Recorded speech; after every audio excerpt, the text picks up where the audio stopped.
4 জেলায় সমাবেশের মধ্য দিয়ে শুরু হলো 64 জেলা ও মহানগরে বিএনপির কর্মসূচি।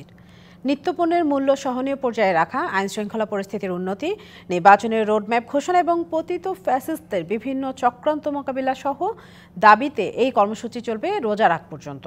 সুনামগঞ্জ পুরাতন বাস স্টেশন এলাকায় স্থানীয় এবং কেন্দ্রীয় নেতাকর্মীদের উপস্থিতিতে সমাবেশ শুরু হয় দুপুরে। প্রশাসনে ঘাপটি মেরে বসে থাকা ফ্যাসিস্টদের খুঁজে বের করার আহ্বান জানান বিএনপি চেয়ারপারসন উপদেষ্টা আরিফুল হক চৌধুরী। সাধারণ মানুষকে স্বস্তি দিতে রমজানের আগে নিত্যপণ্যের দাম কমানোর দাবি জানানো হয়।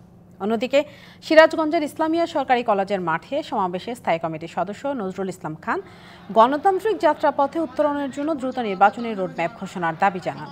এছাড়া কেন্দ্রীয় কর্মসূচির অংশ হিসেবে খুলনা এবং লালমনিরহাটেও সমাবেশ করছে বিএনপি।